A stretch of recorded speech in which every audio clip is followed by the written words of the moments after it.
안녕하세요. 사연을 부탁해입니다. 오늘의 사연을 소개하겠습니다. 몇 년 전 어느 날 친정 가족들이 다 모인 자리에서 제가 힘겹게 말을 꺼냈어요. 이번에 진짜 좋은 기회긴 한데 아무래도 현정이 때문에 힘들겠지. 제가 심각한 표정으로 가족들을 바라봤어요. 그렇지. 현정이가 아직 너무 어리기도 하고 내 생각에 이번에는 당신이 포기해줬으면 좋겠어. 남편의 표정은 저보다 더 심각했는데 그런 남편의 말에 서운한 마음보다는 남편의 입장에서는 당연하다는 생각만 들었습니다. 하지만 옆에서 우리의 이야기를 듣던 친정엄마가 아니 그래도 그건 아니지 않나? 여자니까 그리고 엄마니까 그 좋은 기회를 포기하라니 그러기엔 너무 아깝지 않느냔 말이야. 남편과 저를 바라봤어요. 그래도 어떡해. 현정이한테는 아직 엄마 손이 많이 필요하잖아. 어쩔 수 없지 뭐. 라며 제가 대답했는데요. 어쩔 수 없긴 뭘 어쩔 수 없어. 안 되면 가능하게 하면 되는 거지. 엄마가 다시 완강한 표정으로 말했어요. 그리고 그런 엄마를 보며 장모님 아무리 생각해봐도 지금은 방법이 없습니다. 이번에는 집사람이 포기하는 게 맞는 것 같습니다. 남편이 엄마에게 말했어요. 그런 남편의 말을 듣던 엄마가 앞으로 계속 그럴 텐데 사실 너무 아깝지. 현정이는 우리가 봐줄 테니까 미국 지사 다녀오겠다고 해. 정말 좋은 기회라고 하잖니? 그리고 시간 금방 지나가. 그러니까 가겠다고 해. 엄마가 목소리까지 높이며 말했어요. 엄마, 난 안 갈 거야. 이미 결정했어. 내 인생에서 가장 중요한 건 가족이야. 그러니까 그런 줄 알아. 저도 지지 않고 엄마에게 단호하게 말했는데 그런 저를 보며 넌 항상 마음이 독하질 못해서 문제야. 뭘 결정할 때는 객관적으로 현명하게 판단해야 하는데 넌 항상 우유부단해서 그 모양인 거야. 현정이는 엄마가 봐준다고 하잖니. 근데 왜 고집을 피우는 거냐고. 순간 엄마가 저를 비난하기 시작했어요. 하지만 저는 그런 엄마의 말을 들은 척도 하지 않았어요.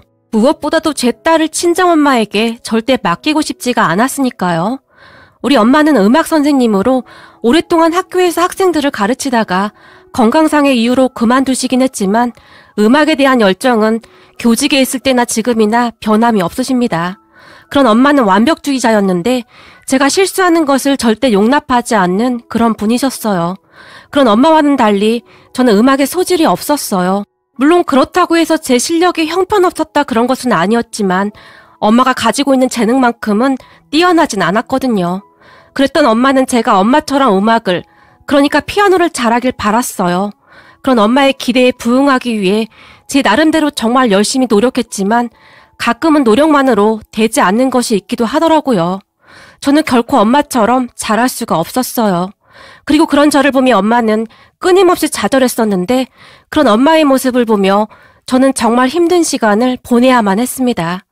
그러다 결국 엄마도 제가 음악적 재능이 없다는 것을 깨달았고 더 이상 강요하진 않았지만 그 이후 엄마가 저를 바라보는 눈빛은 싸늘하기 그지없었어요. 하지만 저는 음악이라는 굴레에서 벗어났다는 것에 큰 해방감을 느꼈기에 엄마의 싸늘한 눈빛 정도는 아무렇지도 않게 견뎌낼 수가 있었어요. 그런데 우리 딸이 태어난 뒤로 엄마의 눈빛이 다시 반짝이기 시작했고 엄마는 오로지 우리 딸의 손가락을 보며 내가 가만히 보니 딱 피아노를 할 손가락이야. 네가 못한 걸 네 딸이 할 수도 있을 것 같구나. 라며 좋아서 어쩔 줄을 몰라 했어요. 하지만 저는 우리 딸에게 절대 피아노를 가르치고 싶지 않았어요. 확실하진 않았지만 우리 딸도 저처럼 음악적 재능이 없어 보였거든요. 설령 재능이 있다고 하더라도 엄마에게 절대 우리 딸을 맡기고 싶지가 않았으니까요. 저는 단지 우리 딸이 행복한 어린 시절을 보내길 바랄 뿐이었어요.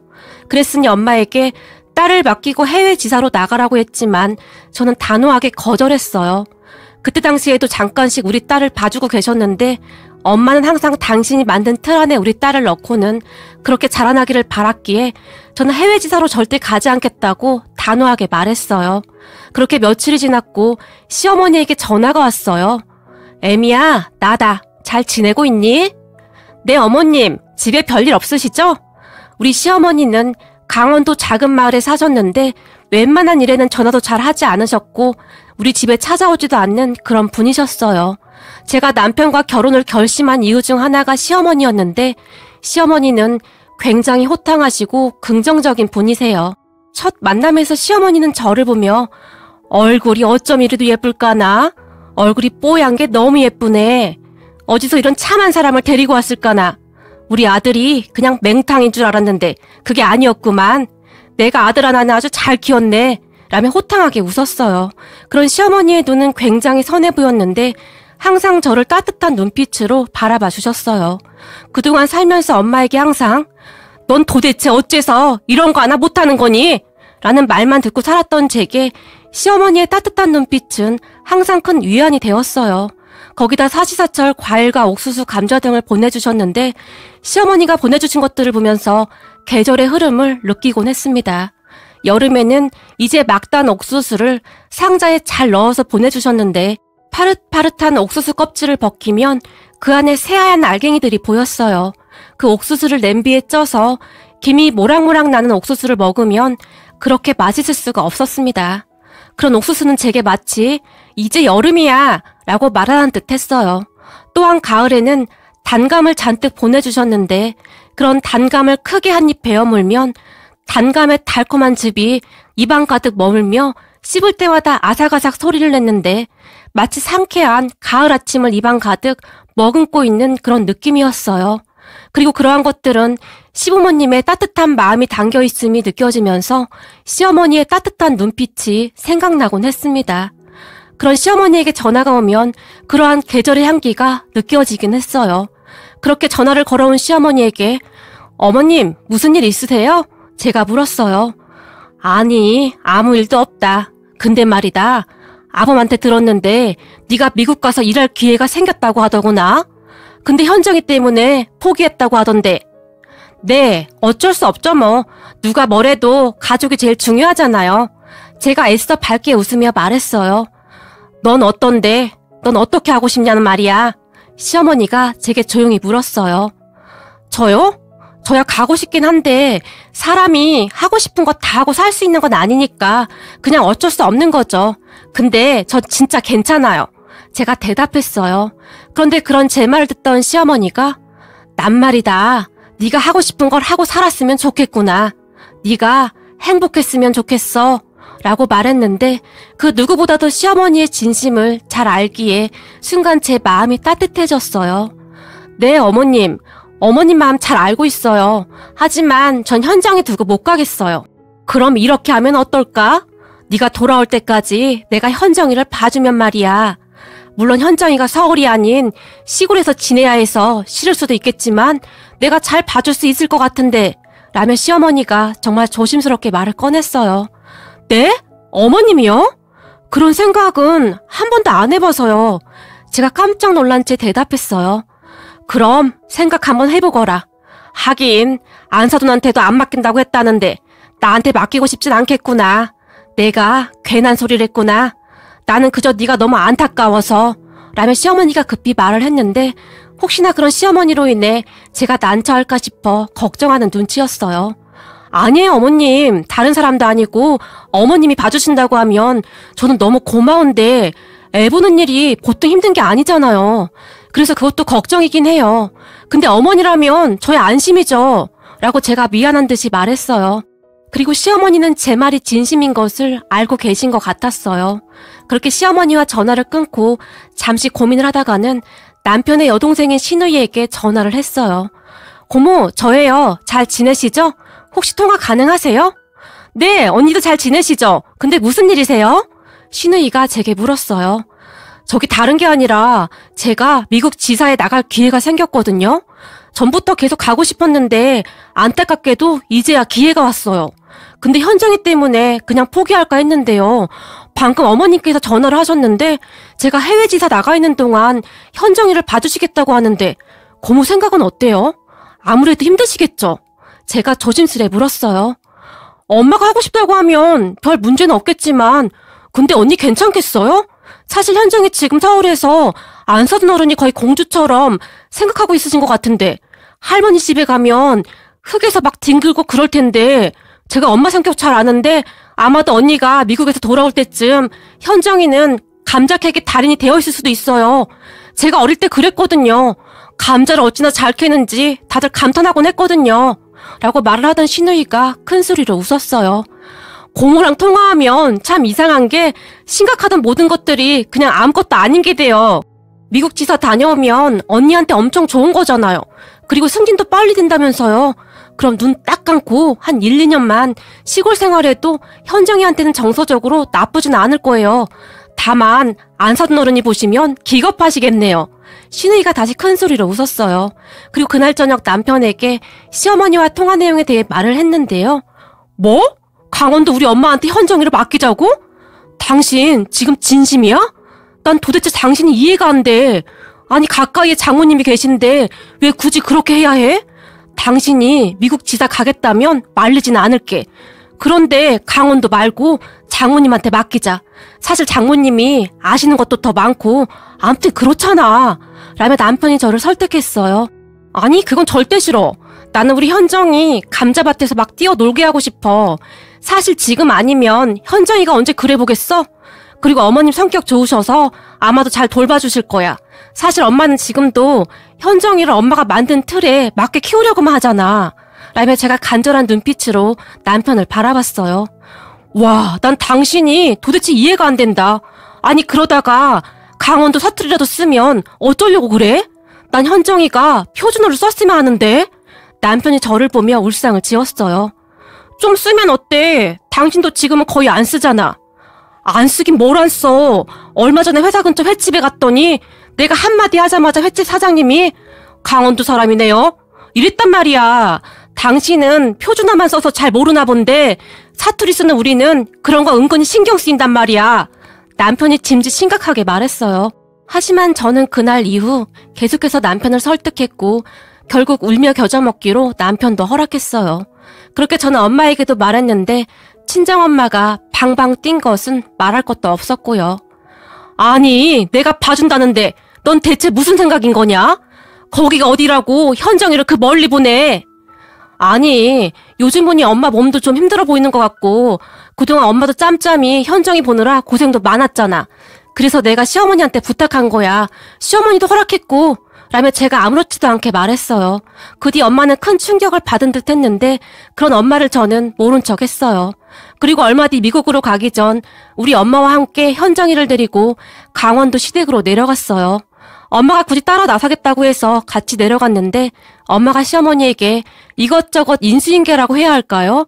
암튼 현정이에 대해 시어머니에게 자세히 말을 하며 노트 한 권을 건넸는데 그 안에는 현정이가 좋아하는 것부터 못 먹는 음식, 현정이의 아토피와 그 외의 것들이 빼곡히 적혀 있었어요. 하지만 엄마에게 노트를 받아본 시어머니는 단지 특정한 알레르기는 없는 거죠? 혹시 땅콩 알레르기 그런 거 말입니다.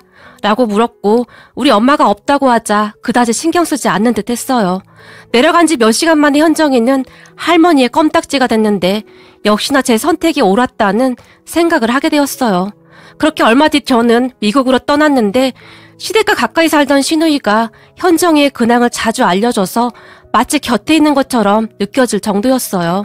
그런 현정이는 할머니와 살면서 정말 많이 변해갔는데 제가 가장 놀랐던 것이 현정이의 아토피였는데요. 아토피가 있었던 현정이는 귀 밑부분과 팔과 다리에 겹치는 부분이 아토피로 항상 고생을 하고 있었어요. 근데 시댁에 내려가고 나서는 그러한 것이 눈에 띄게 없어졌다는데요.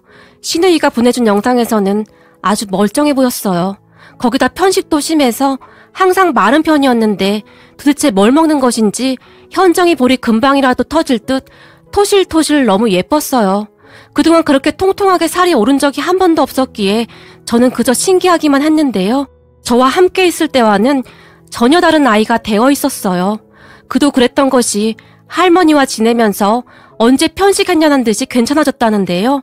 절대 먹지 않던 김치도 밥 위에 척척 올려서 먹었고 감자, 고구마, 단어 막 그러한 것들도 아주 맛있게 먹고 있었어요. 암튼 사진 속 현정이의 모습은 영락없는 강원도 산골소녀 같은 정말 건강해 보이는 그런 모습이었어요. 그러던 어느 날 우리 엄마가 혼비백산한테 제게 전화를 했는데 내가 오늘 강원도에 다녀오지 않았겠니? 근데 우리 현정이가 말이야 이를 어쩌면 좋니 그래? 라며 엄마가 울먹이기까지 했어요. 왜? 무슨 일인데 그래? 제가 놀라서 물었어요. 그게 말이야 현정이가 날 보고 말이다 라며 엄마가 정말 기가 막힌 이야기를 했는데요. 엄마가 강원도 시댁에 들어서자마자 우리 현정이가 외할머니를 보며 아이쿠 안사돈 이라고 큰 소리로 말을 했다는데요. 그 모습에 화들짝 놀란 엄마가 현정아 어른한테 말을 그렇게 하면 안 된다고 했지?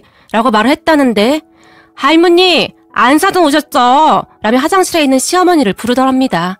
그런데 그건 시작에 불과했다는데요. 잠시 후 시어머니 친구분이 오셨다는데 아이쿠 김씨 알몸 왔어요. 어깨 밥은 먹었고요. 라고 말을 했다네요. 그런 현정의 말에 엄마가 더욱 놀라서는 현정아 말을 그렇게 하면 안 되지? 라며 말렸다는데요. 순간 김씨 할머니가 아이고 우리 현정이가 천재네 천재야. 여기 온 지 얼마나 됐다고 벌써 이 동네 사람 다 됐네 라며 큰 소리로 웃더랍니다. 그리고 현정이가 우리 엄마를 보더니 근데 나 여기 할머니 집 너무 좋아. 그리고 나 피아노 치기 진짜 싫어. 여기서 그냥 살면 안 돼? 라고 말을 하더랍니다. 그 말에 엄마가 뒷목을 잡았다고 하네요. 그렇게 한참을 저와 통화하던 엄마가 아무래도 내가 현정이를 데리고 와야 할 것 같다. 네가 현정이 상태를 지금 몰라서 그러는데 머리는 아주 산발에다가 흙에서 막 뒹굴고 말도 마라. 지금 현정이한테 타잔 옷만 입혀놓으면 딱 타잔이야 타잔. 눈 뜨고 차마 볼 수가 없다. 네가 안사돈한테 말 좀 잘 해봐. 순간 엄마가 울컥하셨는데 아무래도 큰 충격을 받은 듯 했어요. 그런 엄마를 보며 조금 미안한 마음도 있었지만 저는 그렇게 자유롭게 지내는 현정이 모습이 정말 좋았어요. 엄마 그냥 둬. 우리 시누이 말로는 현정이 아토피도 거의 없어졌고 거기다 편식도 완전 없어졌대. 그리고 서울에 있을 때는 그렇게 살이 안 찐다고 엄마가 몸에 좋다는 영양제는 다 먹였었잖아. 근데도 항상 그대로였는데 지금 봐봐. 현정이 볼이 아주 토실토실한 게 예쁘잖아. 거기다 밖에서 막 뛰어다니고 놀아서 얼굴색도 얼마나 건강해 보여? 엄마 애들은 그렇게 자라야 하는 거야. 전에는 무슨 드라큘라도 아니고 얼굴이 새한 게 보기 좀 그랬잖아. 그러니까 그냥 놔둬. 제가 엄마를 말렸어요. 현정이 피아노 쳐야 하는데 저렇게 두면 안 돼. 음악은 빨리 시작해야 한단 말이야. 순간 엄마가 소리까지 질렀어요. 괜찮아. 그리고 날 닮아서 피아노에 소질 없는 것 같아. 그러니까 그냥 내버려둬. 그냥 감자소녀가 더 좋아 보여. 라며 제가 말을 하고 있었는데요. 그 순간 엄마가 정신 나간 거사. 몰라. 네가 알아서 해. 라며 신경질적으로 전화를 확 끊어버렸어요. 그런 엄마의 마음은 잘 알고 있었지만 저는 그저 모른 척했고 그 뒤에도 현정이는 시어머니와 정말 잘 지냈어요. 그러던 어느 날 시누이가 언니 제가 현정이 노는 모습이 찍힌 영상 하나 보낼게요. 알고 보니 우리 현정이한테 개그 본능이 아주 다분한데요? 라는 문자와 함께 영상 하나를 보내왔어요. 그 영상 속 현정이는 고구마를 먹고 있었는데 할머니 물김치 줘야지. 고구마에는 물김치가 딱이지. 라고 말을 했고 시어머니가 물김치를 가져다 주자 아 시원하다. 역시 고구마에는 물김치라니까. 라며 물김치와 고구마를 아주 맛있게 먹고 있었어요. 그 모습을 보며 제가 그만 큰 소리로 웃었는데요. 현정인 할머니의 말투를 그대로 따라하고 있었어요. 그리고 또 어느 날은 제가 시어머니에게 전화를 했는데 시어머니가 현정이를 바꿔줬는데요. 응, 그래 애미야. 우리 현정이는 잘 지내고 있으니 걱정 말거라. 밥도 잘 먹고 잘 지내고 있다. 그렇고 말고 라며 현정이가 제게 말했어요. 그 말에 제가 또다시 큰 소리로 웃어버렸고 애미야 밥 잘 챙겨 먹고 그럼 이만 끊어 마.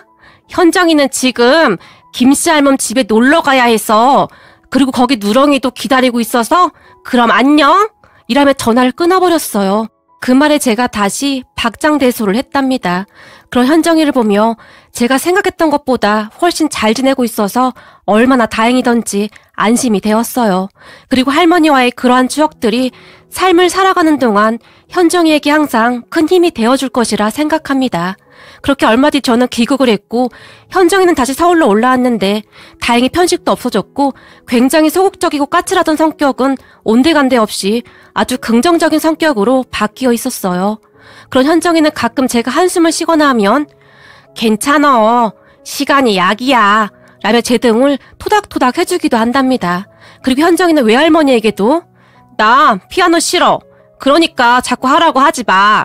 피아노를 좋아하는 건 할머니니까 할머니만 하면 되는 거야. 라며 똑부러지게 말을 했어요. 그런 현정이의 말에 우리 엄마의 얼굴이 울그락불그락해졌고 그런 엄마를 보며 그러니까 현정이한테 왜 그렇게 피아노 치라고 강요를 해. 그래도 이 정도면 현정이도 많이 참다 말한 거야. 혹시나 할머니 상처받을까봐 기다려준 모양이구만. 엄마가 현정이보다 더 눈치가 없네. 라며 제가 말했어요. 그 뒤 엄마는 현정이에게 다시는 피아노 이야기를 꺼내지 않고 있답니다. 다만 엄마를 향한 현정이의 잔소리가 많아졌는데요. 할머니, 밥을 그렇게 깨작깨작 먹으면 복이 달아나는 거야. 밥은 이렇게 맛있게 복스럽게 먹어야 하는 거야. 나 봐봐. 라며 상추쌈을 싸서 아주 맛있게 먹었어요. 그런 현정이를 보며 내가 저거 잔소리 때문에 아주 못 살겠다. 허구한날 따라다니면서 잔소리를 해대니 라며 한숨을 쉬었어요. 그러한 현정이를 보고 있노라면 역시나 제 생각이 맞았다는 생각이 듭니다. 그때 제가 시어머니에게 현정이를 맡긴 것은 참 잘한 일이었어요. 시어머니의 따뜻하고 긍정적인 영향이 현정이를 더욱 예쁜 아이로 만들었으니까요. 어머님, 감사해요. 올해도 보내주신 감 정말 잘 먹을게요. 그리고 저는 오늘도 시어머니가 보내주신 감을 먹으며 가을을 만끽하고 있습니다. 오늘의 사연은 여기까지였습니다. 즐겁게 보셨다면 구독, 좋아요 부탁드립니다. 고맙습니다.